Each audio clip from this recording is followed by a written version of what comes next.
South Africa kuphela but all over the place where la ufanele ufike khona kodwa into ebaluleke kakhulu ngenjongo ngami ukuthi ngifisa abantu baphile ngalo music and ulethi ithemba ududuza umuntu osekhaya ngabe ulahlekelwe umndeni wakhe noma ngabe osebhlungwini ngabe ubuphi ubhlungu abhekana nabo but azizwe ebuyiselwa ithemba elapheka enhlizweni ngoba kahle kahle ngikunderstandile ukuthi mina inhloso yami ngomusic is to heal people. Ngifisa uNkulunkulu futhi naye lo moya awugcwalisa ukuthi where uma ngimile ngidumisa yena kwenzeke something kubantu abagula kubantu abanenkinga abanebuhlungu obuhlukahlukene so iaim yami and ngajabula kakhulu mangibona sengilontsha and no ukuthi uthi nawe bayisebenza na njengoba isikhona lezi ngoma ezo4 njengamanje silonchile lapha eThekwini eStable Theatre ngomhla ka2 so ngajabula kakhulu and wayekhona noantu wami lengimshozo bapi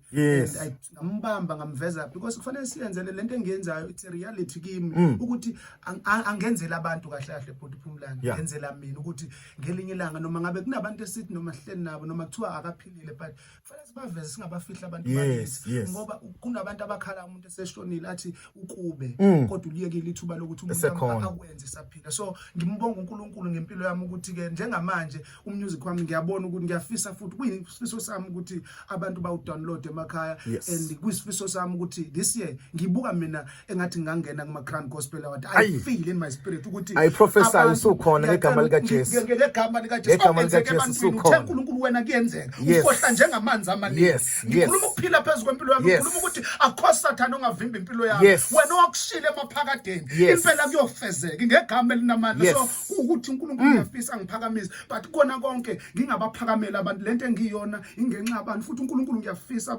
asize sonke ngabe umuntu omusha usekhaya but wazi ukuthi noma ngabe yini loyifunayo mhlawumbe abantu abayibona ukuthi ngakusebenzela but wena kholelwa kuyona uNkulunkulu mhlawumbe iyona engakuthathi kube ngoba akuthina sonke sophumelela mhlawumbe ngokufunda noma ingani but kunamatalent uNkulunkulu asiphe wona angasithatha sibeke phambili uzonominate ama crown this year khuleka uzoza la ku Mega Grace sizokwenza interview sonominateiwe futhi ubuye nayo iCrown ka2023 uzothola noma ikanjani mfethu sesizovala ngenxa yesikhathi sitshele abantu ngathi ibona bakusize lo sebenze kanye nabo njengoba usikhiphele izingoma zakhe ezu4 nokuthi zithini lezi ngoma zakho ezu4 oyikhiphile manje abantu engisebenze nabo nje futhi mhlawumbe angazi noma usho kwijeni yami kodwa kuyona lesi ngisho nje kulo msebenzi wakho yes uyena uthi na estudio sasisebenza nomfowethu ulwazi Mngomezulu okuyena ukuthi intinkinobho la sebenza nawo Buthina but okuhle kakhulu there is song engenze no Buthina enamandla kakhulu okungijabulisayo uButhina ngibhalelele naye ingoma ezu3 nami ngabhala ezami and lena esingiculayo naye ibhalwe yimina okungijabulisa kakhulu nami ukuthi uyafisa na ukungibona ngiphakama and kuyangijabulisa kakhulu kodwa ngiyabonga nje kakhulu ubona bonke abantu abangilekelele umasipala kakhulu because ukuba ngwinanga ngabe yonke lento yami ayenzele ngaba ngikho nala ngikhona but umasipala ithuki igxathe elikhulu empilweni yami ukuthi Mqapheli aye phambili so ngiyabonga nokuwina kube kuhle kakhulu enhlizweni yami ngiyabona ukuthi I'm going far khona la ngiyakhona khona into ezoshintsha nokuza la kwami kwiVuma ngiyacabanga ukuthi impilo yami ngeke ifane abantu abangilalela emakhaya because ngiyafisa nami ukuthi ngihambe ngicula ngiphusha italent lami la bengidinga khona I can come ngena sitshela ukuthi ke ingoma zakho lezo ekhiphile mabe ufuna ukuyilalela abantu bayithola kuphi kanjani zikhona nje kona wonke kulezi ndawo lezi dance music la online you can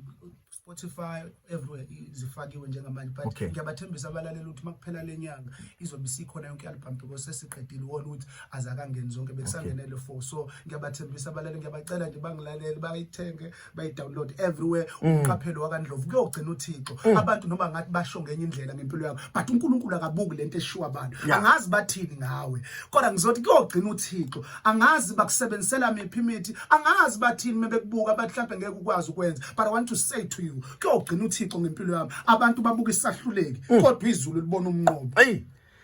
igama lakho Mqapheli Ndlovu mfethu siyabonga kakhulu sipha ama contact details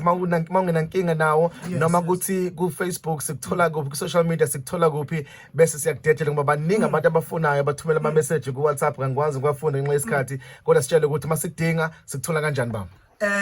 ngiba ufuna ungidinga inamba yami ithi 06999 08 445 angiphinde futhi Mqapheli ithi 06999 08445 on Facebook ngumqapheli ngwakandlovu Instagram umqapheli Ndlovu. So nje ngiyojabula kakhulu balalele emakhaya ngiyafisa uNkulunkulu anivikele lokho kufisa ngempilo yakho ngicela ungalilahli ithemba la ukhona noma ngabe yiphi into uyibonayo empilweni engenzeki don't forget ngicela sibe nethemba uma siphila emhlabeni kumele sibe nethemba lokuthi ngelinye ilanga khona okuyokwenzeka if ungesenalo ithemba kusho ukuthi lokho awusaphila emhlabeni ufila uhamba so ngiyacela uvuselela ithemba ukuthi ungayibukeli phansi noma kungenzeka lutho manje you will make it.